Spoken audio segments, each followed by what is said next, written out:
Tahu ramai sahabat-sahabat kita kat sini juga mencintai Ibnu Abbas dan nak tahu sirah dekat sini. Cuma kita ambil satu peluang ni, kita fokus apa yang disampaikan Ustaz. Lupakan sedikit hiruk pikuk yang berada di sini. Fokus dengan penyampaian yang disampaikan oleh Ustaz. Boleh ni? Baik, bismillahirrahmanirrahim.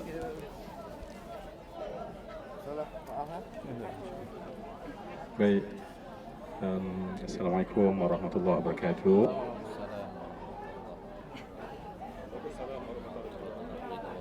Sekali lagi go ya. Assalamualaikum warahmatullahi wabarakatuh. Okey, kalau Daniel boleh masuk, kalau ada apa teduhan ni, insya-Allah kita duduk rapat-rapat lah. Kita fahamlah kita pun bukan selesa macam di kelasnya, tapi duduk rapat-rapat je insya-Allah. Yang penting boleh dengar suara saya, sebab macam biasa saya tahu bahawa saya takkan banyak ambil masa, tapi biarlah walaupun sekejap, macam saya katakan tadi, supaya perjalanan kita ini betul-betul sama paling tidak dengan kita duduk i'tikaf di Masjidil Haram. Kita tak nak sedikit pun kurang ya, tak nak sedikit pun kurang. Baik, jadi semua yang saya kasihi, kalau siapa masih ingat, saya pun tak yakin sebenarnya. Last saya sebut dalam PAS tadi sebelum kita rehat, saya sebut tentang apa ya? Tidur tu keadaan dia, bukan sebut. Okey. Okey, baik. Tak mengapa.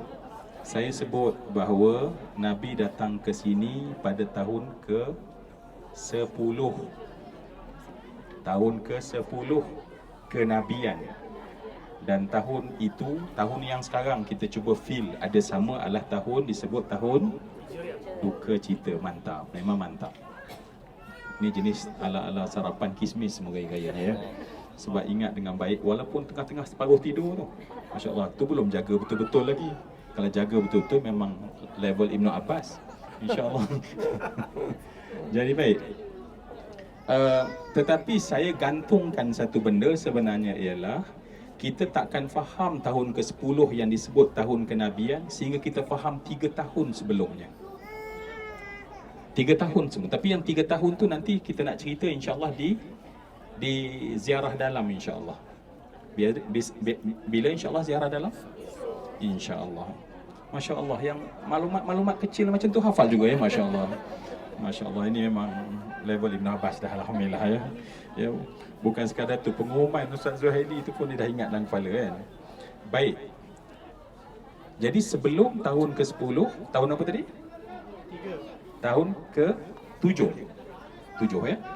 Baik, kenapa saya nak cuba relatekan tahun ke-7 tu dengan sekarang? Sebab Ibnu Abbas lahir 3 tahun sebelum Nabi berpindah ke Madinah. Maknanya pada tahun nak tercetusnya 3 tahun yang disebut pada tahun ke-10, 987, tahun ke-7 itu lahirlah Ibnu Abbas. Baik, bila sebut lahir Ibnu Abbas, sekali lagi ya, kita tahu bahawa mereka di belakang kita ialah golongan ulama ya. Ibnu Abbas gelarannya adalah Hibrul Ummah ya. Bila sebut saja Hibrul Ummah, tak ada kepala, tak ada orang lain dalam kepala kita melainkan Ibnu Abbas. Satu gelaran yang satu-satunya ada pada dia, tak ada walaupun orang alim setara mana di kalangan umat Nabi, bila sebut sebagai Habru atau Hibrul Ummah, maka dia adalah Ibnu Abbas. Baik, bila Ibnu Abbas lahir tadi? Tahun ke-7 kenabian. Sebab cara kira dua ya. Satu, sebelum hijrah disebut diukur ikut tahun kenabian. Bila lepas hijrah, tahun lepas hijrah. Tu cara kalau kita baca kitab lah. Baik, di mana Ibnu Abbas lahir ya? Sekarang saya nak bawa masuk dalam bumi sekarang, dalam hati kita. Sebab saya sebut tadi apa gelaran Ibnu Abbas ya, kerana ilmunya. Tetapi kita datang sini yang popular adalah dunianya. Itulah manusia ni kan. Datang pergi ke Ibnu Abbas kerana ilmunya. Tetapi yang masyhur adalah dunianya. Sebab tu kat sana orang tak jual kitab, orang tak duduk buat tazkirah dan kita rasa nak dengar. Tetapi ialah macam biasa, khamsa riyal. Orang Taif pun dah pandai cakap Melayu. Orang Melayu tetap tak pandai cakap Arab, kan? Kenapa? Sebab kita datang, orang tua kata apa dia? Mana ada gula ada semut. Mana seolah-olah manusia ni gula dia satu saja, yakni kemanisan dunia. Walaupun kita duduk di sebelah siapa? Ibnu Abbas. Baik, kita harap insya-Allah ya Allah kecualikan kami dan semua kami semua ni semua dapat rahmat Allah. Amin ya Rabb. Baik. Di mana tadi? Semut. Baik. Bila Ibnu Abbas lahir? 3 tahun. Bila sebut 3 tahun, maknanya tahun yang bermulanya peristiwa penting ialah yang berlaku pada Nabi, peristiwa pengepungan terhadap keluarga Rasulullah. Saya nak cerita esok, sebab kita akan tunjuk depan mata kita di mana tempat Nabi di pinggir dan terkepung dan terpulau. Tetapi cukup kita bagi tahu bahawa sebenarnya agama yang kita anuti hari ini dengan penuh rasa nikmat, tetapi sampai pada kita dengan penuh penderitaan. Rasulullah dikepung, Rasulullah tidak dibenarkan, sehingga Rasulullah tidak punya apa pun untuk dimakan dalam tempoh pengepungan. Sehingga dalam sirah menuliskan Rasulullah terpaksa memakan pucuk tamar yang muda untuk hidup. Cuba bayang semua yang dikasihi sekalian, ketika kita berkira-kira tentang makanan dan menu, Nabi tak pernah rasa tu. Baik, saya nak ringkaskan saja. Maka dalam tempoh 3 tahun yang sangat sedih tersebut, hanya ada satu kegembiraan. Dalam 3 tahun yang sangat sedih tersebut, hanya ada satu kegembiraan. Cuba teka. Cuba teka, tentulah tentang kaitannya. Apa dia? Apa kegembiraannya?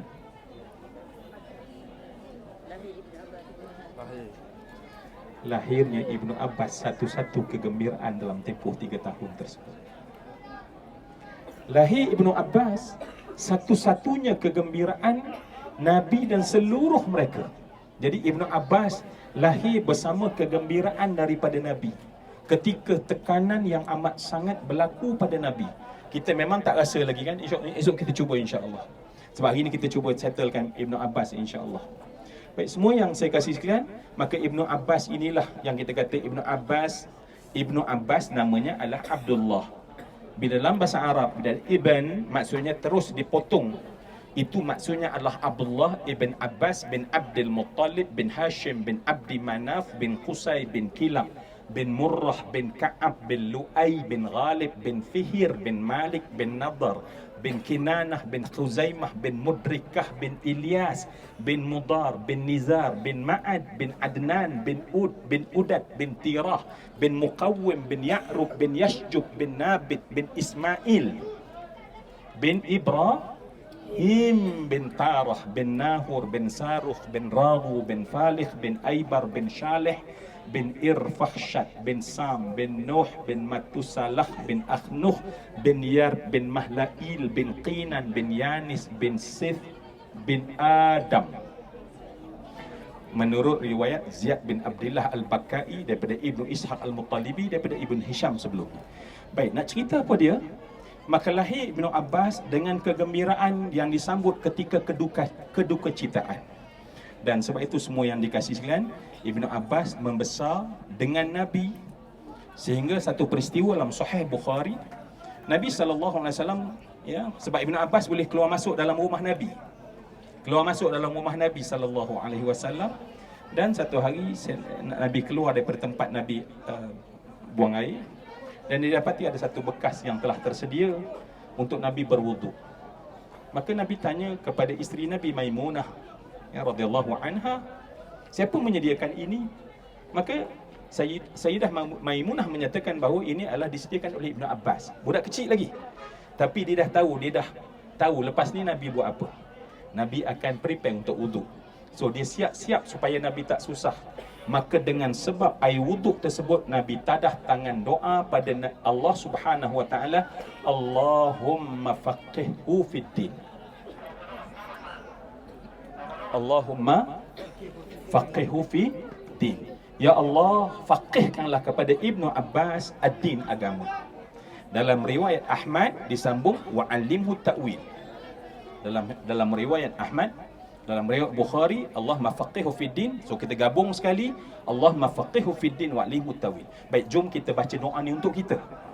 Kita convert, jadikan untuk kita, dengan berkat Ibnu Abbas di belakang kita. Ya, kita tahu mereka itu di sisi Allah yurzaqun, seperti dalam Quran, mereka hidup di sisi Allah dan diberikan mereka rezeki, dan kita ambil berkat dengan sebab Nabi doa kepada Ibnu Abbas. Doa Nabi kita pinjam, wahai Rasulullah, untuk apa yang telah engkau beri kepada Ibnu Abbas, wahai Allah, berikan kepada kami semua di sini, ya Allah. Termasuk mungkin anak-anak kita yang mungkin belum faham lagi apa-apa yang kita nak maksudkan, tapi kita yang dewasa tahu bahawa dalam hidup benda yang paling penting adalah faham terhadap agama. Dalam hidup perkara yang terpenting adalah faham terhadap agama.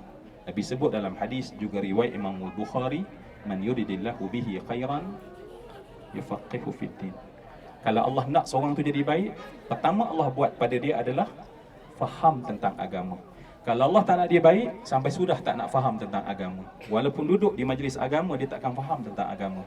Apatah lagi dia akan jauh daripada majlis agama, majlis yang memahamkan agama. Jom kita baca doa dulu insya-Allah. Bismillahirrahmanirrahim. Allahumma faqihna fid din wa 'allimna at-ta'wil. Allahumma faqihna fid din wa 'allimna ta'wil. Allahumma faqihna fid din wa 'allimna ta'wil. So, kita baca satu riwayat lagi juga daripada Imam Al-Bukhari, doa Nabi kepada Ibnu Abbas, Allahumma faqihna al-Quran wal hikmah. Allahumma faqihna al-Quran wa 'allimna al-hikmah. Allahumma faqihna al-Quran wa 'allimna al-hikmah. Amin ya rabbal alamin. Jadi kita minta, masya-Allah, terutama ni anak-anak kita ni, dan kemudian semua anak-anak kita yang di kampung kita, cikgu, ya, anak kita di rumah kita, semuanya, ya Allah, faqihhum fid din, 'allimhum ta'wil, faqihhum al-Quran, 'allimhum al-hikmah. Baik, semua yang dikasih sekalian, saya cakap lagi sebab Ustaz Zuhaili kata kita lepas ni akan move ke sana, dan di sana ada tempat yang agak istimewa, kita boleh duduk rehat-rehat sikit, insya-Allah. Baik, saya nak habiskan sedikit tentang Ibnu Abbas. So Ibnu Abbas ini kita tahu membesar dengan Nabi dan wafat ketika Nabi wafat ketika umurnya 13 tahun. Ketika umurnya 13 tahun, maka pada ketika itu Rasulullah wafat. Dan kemudian jadilah Ibnu Abbas akan berjalan untuk mencari ilmu di kalangan sahabat-sahabat yang dia dengar daripada Nabi, tetapi dia akan cari sahabat yang mana dia tahu ada menyimpan hadis daripada Nabi sallallahu alaihi wasallam. Sebab tu daripada Ibnu Abbas, kalau kita dengar an Ibnu Abbasin radhiyallahu anhuma, kita akan tahu bahawa dia meriwayatkan 1660 hadis daripada Nabi yang dihimpunkan oleh para ulama ul hadis. Jadi sebab tu, masya-Allah, cukup sebenarnya untuk kita tahu bahawa Ibnu Abbas yang kita datang ziarah jauh ini tidak lain dan tidak bukan adalah untuk mengambil semangat, insya-Allah, mengambil semangat daripada tekunnya dia dalam mendalami ilmu. Asal dia tahu seorang sahabat ada ketika itu pada mereka ilmu, maka dia akan berjalan dan mengetuk pintu, dan pernah satu masa dia duduk dan orang tak buka pintu, dan kemudian sehingga berdebu seluruh tubuhnya dan dia tetap menunggu di hadapan, sehinggalah kemudian terbuka pintu dan orang mendapati bahawa dia adalah sepupu Nabi sallallahu alaihi wasallam, ibnu ammin Nabi sallallahu alaihi wasallam. Orang tu kata, masya-Allah, wahai Ibn Abbas, kamu ni sebutnya nama aku datang rumah kau. Kau tak perlu datang rumah aku. Tetapi dia kata ilmu perlu didatangi dan dihormati, dan aku akan buat perkara tersebut. Kerana sebenarnya untuk kita, ilmu takkan pernah dapat dengan kita hanya duduk, tetapi kita bangun pergi untuk mendapatkannya. Baik, semua yang dikasih sekalian, sehinggalah zaman pemerintahan Sayyidina Abu Bakar, zaman pemerintahan Sayyidina Umar, ketika dia dah berumur lebih kurang 16 tahun, maka Sayyidina Umar akan tarik Ibnu Abbas, tarik setiap keputusan musyawarah dan syura di kalangan ahlu hilli wal aqdi, ya, golongan yang paling penting buat keputusan di zaman itu disebut ahlul hilli wal aqdi, maka Sayyidina Umar akan panggil Ibnu Abbas, duduk sama-sama. Dan ada di kalangan sahabat kadang-kadang dia tengok budak muda 16 tahun, yang ada yang lain lebih kurang 60 tahun, 50 tahun, 70 tahun, rasa mungkin tak berapa selesa sebab ada budak muda bersama. Tetapi Ibnu Umar akan letak sebelah dia. Dan kata Ibnu Abbas, ketika Sayyidina Umar rasa mungkin orang lain nampak macam sahabat juga, mungkin kata kenapa mesti Ibnu Abbas ada, maka satu hari Sayyidina Umar bertanya kepada mereka semua. Allah telah menurunkan wahyu ketika Futuh Mekah. Apa ayat dia? Idza jaa nasrullahi wal fath wa ra'aitan nasa yadkhuluna fi dinillahi afwaja. Betul? Fasabbih bihamdi rabbika wastaghfir innahu kana tawwaba. Baik, pada ketika itu semua yang dikasihi sekalian, Ibnu Abbas bertanya pada semua orang, apa yang Allah nak maksudkan dengan ini? Maka di kalangan mereka berkata, maka setelah kita mendapat kemenangan, tasbihlah pada Allah, istighfarlah. Dan ada yang memberi pandangan-pandangan. Last, Sayyidina Umar berkata kepada Ibnu Abbas, wahai Ibnu Abbas, ya ibna amin Nabi, adakah kau sama pandangan dengan mereka? Ibnu Abbas kata, aku tak sama dengan mereka. Aku tak sama dengan mereka. Jadi kalau begitu, apa yang maksud kau lihat daripada firman Allah, idza jaa nasrullahi wal fath? Kata Ibnu Abbas, ayat itu Allah nak bagi tahu bahawa Rasulullah akan wafat tidak lama lagi. Dan ketika itu kata Sayyidina Umar, apa yang Allah beri kepada Ibnu Abbas takkan ada pada Umar dan orang lain. Semua yang dikasihi sekalian, kita sampailah, kita nak cerita banyak, dan akhirnya Ibnu Abbas menjadi gubernur dalam pemerintahan Sayyidina Umar. Dan habis Sayyidina Umar berlaku khilaf yang sangat besar dalam fitnah umat Islam, dan akhirnya Ibnu Abbas berada di Mekah, dan kemudian dia tidak berbai'ah dengan Abdullah ibn Zubair, dan pada ketika itu dia memilih untuk datang ke sini. Dia memilih datang ke sini sampailah kepada hari kewafatannya. Dia kekal berada di sini, dan orang Taif kekal berada menjadi banyak, dan orang datang daripada seluruh dunia Islam pada ketika itu. Mereka pergi Mekah untuk mereka mengerjakan haji dan umrah dan tawaf, tapi ilmunya mereka datang ke Taif. Dan sebab itu kita datang ke Taif dengan niat, ya Allah, kami dah umrah, tetapi kami nak seperti orang terdahulu, bukan kerana kami tidak suka Mekah, tetapi kami nak untuk dapat semangat daripada Ibnu Abbas, ya. Dan semua yang dikasihi sekalian, manusia baik belum tentu baik sehingga matinya baik. Kita semua buat baik hari ini, belum tentu dinilai baik sehingga hari mati kita mati dalam keadaan baik, ya. Sebab Nabi sebut dalam hadis juga riwayat Imam Al-Bukhari, kata Nabi, innamal a'malu bil khawatim. Dan itu memang ada juga, tapi tempat lain, insya-Allah, ya. Innamal a'malu bil, sebenarnya amal kita itu dilihat pada penghujung nanti. Apa maksud penghujung? Kematian kita. Saya nak petik apa yang ditulis, sebab ini akan jadi doa kita bersama, insya-Allah. Ya, insya-Allah saya ingatkan, kita datang majlis Ibnu Abbas, bukan Ibnu Abbas buat masjid ni.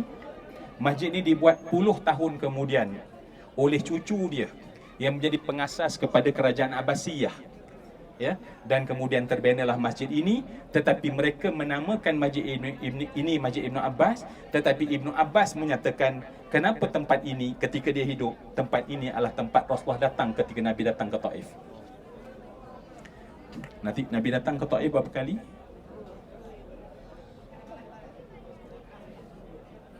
Ini sebelum kita tidur tadi.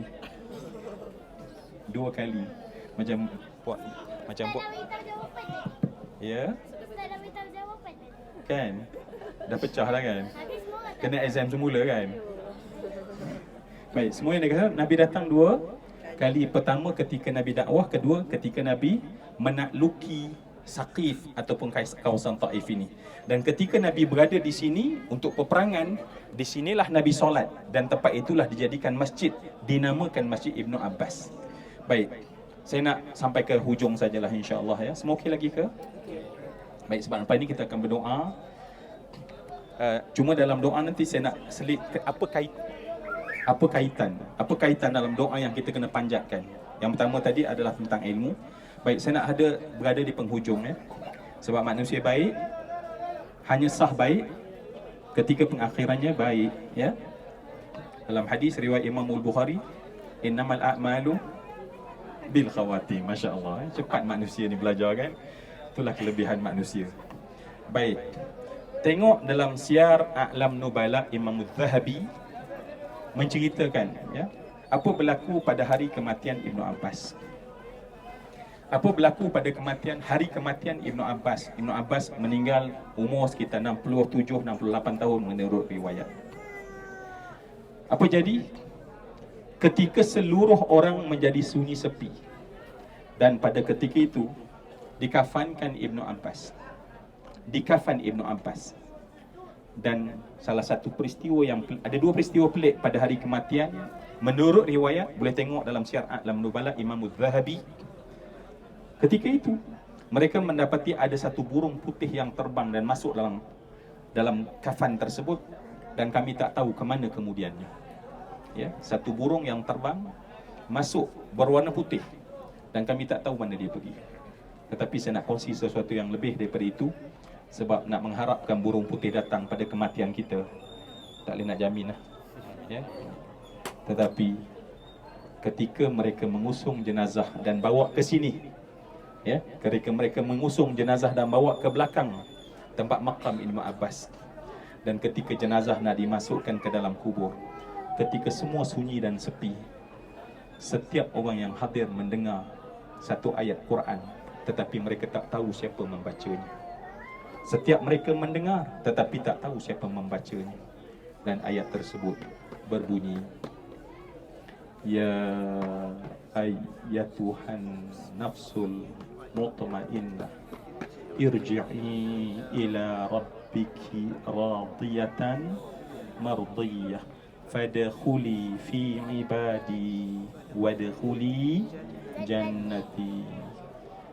Tak ada siapa tahu siapa yang berbunyi, siapa yang membaca, tetapi cukuplah semua yang dikasih sekalian, kita akan pulang macam Ibnu Abbas. Dan wahai Allah, jadilah pada hari pulangnya kami, maka malaikat akan menyambut kami, malaikat rahmat akan menyambut kami untuk dibawa ke Illiyin, dan panggilan buat kami adalah wahai jiwa yang tenang. Wahai jiwa yang tenang, kembalilah kamu kepada Tuhanmu dalam keadaan engkau redha pada Allah. Allah redha pada engkau. Masuklah kamu, kata Allah, dalam kelompok hamba-Ku. Masuklah kamu dalam syurga-Ku. Kita takkan boleh masuk syurga kalau kita tak jadi hamba. Kita takkan boleh jadi hamba kalau kita tidak redha meredai. Saat kita tak redha apa yang Allah bagi pada kita dari sudut takdir, saat kita tak redha daripada ketetapan Allah kepada kita, saat kita tak redha dengan hukum Allah yang Allah beri pada kita, maka takkan pernah hidup seorang tu dalam keadaan tenang. Jadi sebab tu, marilah kat sini kita doa pada Allah, kita hidup dalam keadaan tenang. Sebab bila hidup tenang, mati tenang, insya-Allah. Ingat, bukan orang yang dia lepas ujian, tak ada ujian, saya okey, baru saya tenang. Tak, dengan ujian kita boleh diberi ketenangan, dengan kesusahan kita boleh diberi ketenangan. Sebab ketenangan bukan apa yang ada di sekitar aksesori kita. Ketenangan adalah milik hati kita yang kita nak bawa. Sebab tu umrah kita ini dipanggil umrah nurani, supaya kita sentuh hati kita, kita bawa hati kita. Sebab hati kita selalu kita bangun, dia masih duduk. Ketika kita qiyam solat, dia sedang tidur. Ketika kita cuba fokus pada Allah, dia merata dan merayau tentang dunia. Ni yang kita nak sama-sama. Baik, itu tentang Ibnu Abbas. Nanti kita akan doa masing-masing, insya-Allah. Yang kedua, Nabi, ya, nanti mungkin kalau sempat kita akan cerita di tempat yang Masjid Qa' dan Masjid Adas. Nabi di sini mendoakan kepada umat Taif secara khusus supaya mereka kekal berada dalam iman dan tak mensyirikkan Allah. Jadi kami sedang pijak bumi Taif. Wahai Allah, kami nak doa yang Nabi sebut 1445 tahun lampau. Kami pijak pada hari ini, wahai Allah, jadikanlah doa tersebut juga tumpah atas kami. Sebab kami sekarang menjadi ahli Taif, dan kami nak doa tersebut, ya Allah. Itu ya. Dan kemudian semua yang dikasih lain, last sekali, Ibnu Abbas di sebelahnya ada 12 orang syuhada yang syahid ketika nak menakluki kota ini, dan salah seorang daripadanya ialah termasuk anak kepada Sayyidina Abu Bakar As-Siddiq, dan semuanya pulang kepada Allah. Dan kita tahu bahawa mereka adalah mereka-mereka yang bersaksi keagungan Allah, dan kita harap perkara itu semua pada kita. Jom kita tadah tangan sama-sama, kita berdoa. Selebihnya nanti kita doa sendiri-sendiri, sebab kita ada hajat-hajat personal yang kita nak sebut pada Allah. Kita minta di bumi ini, di tempat ini dimakbulkan oleh Allah Subhanahu wa taala. A'udzubillahi minasyaitonirrajim. Bismillahirrahmanirrahim. Alhamdulillahi rabbil alamin. Hamdal hamidin, hamdal syakirin, hamdal taibin, hamdan yuafi ni'amahu kafi mazid. Ya Allah, ya Rabbana, lakal hamdu kama yanbaghi li jalali wajhikal karim wa 'azimi sultanik. Allahumma ya Allah, kami sedang berada di bumi yang sangat mulia ya Allah. Kami sedang berada di rumah-Mu ya Allah. Dan kami berada berhampiran dengan insan dan manusia yang hebat di sisi-Mu ya Allah. Wahai Allah, janganlah ada seorang daripada kalangan kami yang menadah tangan pada saat ini ya Allah, melainkan Engkau fahamkan kami tentang agama. Kau berikan kami faham yang mendalam ya Allah tentang Al-Quran. Kau fahamkanlah kami dan sayangkanlah agama terhadap kami ya Allah, sehingga seluruh keputusan dalam hidup kami adalah berdasar apa yang Engkau mahu ya Allah. Dan janganlah kami jahil dalam hayat ini ya Allah, kerana seburuk-buruk hamba di sisi-Mu ialah hamba yang jahil dan tidak mau menuntut ilmu. Allahumma ya Hannan, ya Mannan, ya Zala Jalali wal Ikram. Wahai Allah, kami duduk di sebelah Ibnu Abbas ya Allah, yang mengabdikan dirinya untuk agama ya Allah, menyampaikan agama ya Allah. Jadikanlah juga kami hidup pada baki usia yang Kau berikan kepada kami ini ya Allah, semuanya adalah berbakti buat agama ya Allah, memberi kebaikan kepada insan dan manusia yang lain ya Allah. Berilah kami memberi manfaat buat anak isteri kami ya Allah, suami dan anak kami ya Allah. Jadikanlah kami adalah insan yang boleh memberi manfaat kepada keluarga kami ya Allah. Jadikanlah kami dapat memberi manfaat kepada saudara dan sahabat kami ya Allah. Jadikanlah kami hidup ya Allah untuk memberi manfaat sebanyak mungkin kepada manusia-manusia yang lain ya Allah. Wahai Allah, kami mahukan ilmu yang berterusan ya Allah. Janganlah hentikan hati dan akal ini daripada kasih kepada ilmu ya Allah. Jadikanlah pada setiap hari baru kami akan nak kepada ilmu yang baharu ya Allah. Dan jadikanlah ilmu itu kekal dalam dada-dada kami ini ya Allah. Allahumma ya Hannan, ya Mannan, ya Dzal Jalali wal Ikram. Di belakang kami ya Allah, di hadapan kami ya Allah, golongan syuhada ya Allah.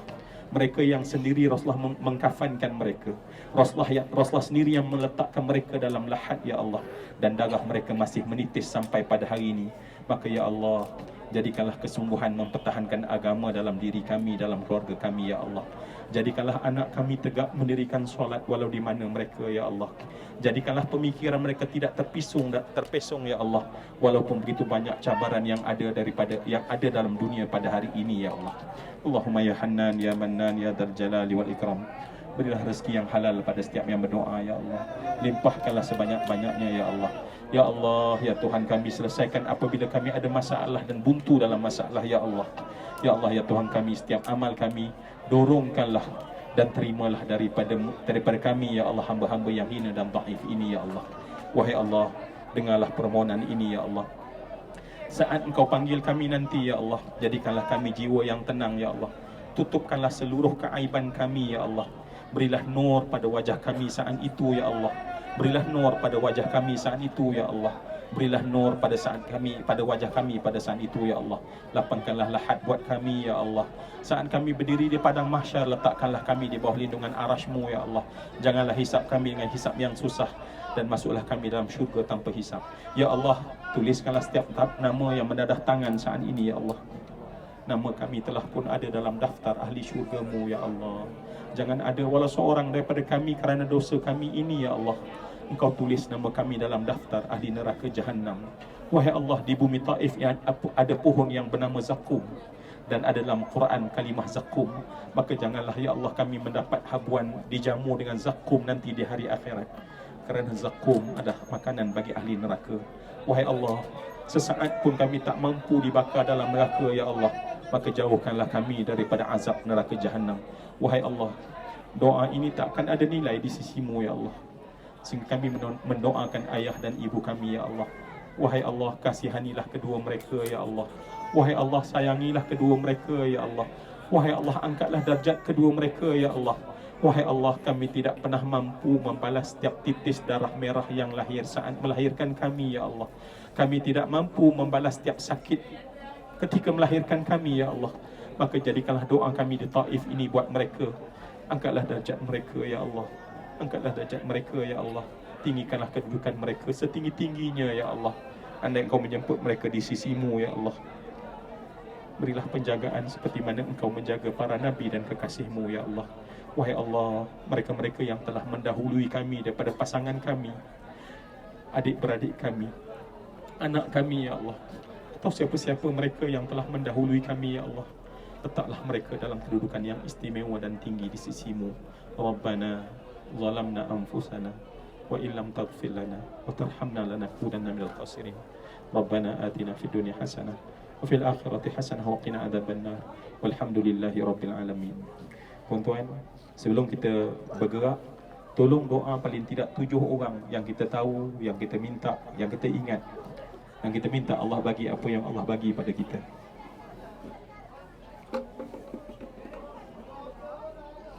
Mungkin ada di kalangan mereka yang sedang menderita kesakitan. Wahai Allah, angkatkanlah dan sembuhkanlah kesakitan mereka ya Allah.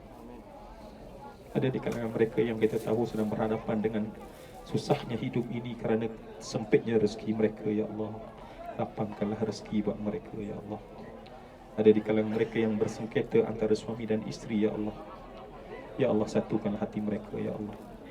Ada mereka yang tak tahu untuk lepas daripada masalah kerana kongkongan, mungkin daripada ibu, daripada ayah, yang tidak sepatutnya buat mereka. Lepaskanlah ya Allah. Wahai Allah, Kau maha mendengar daripada hamba ini ya Allah.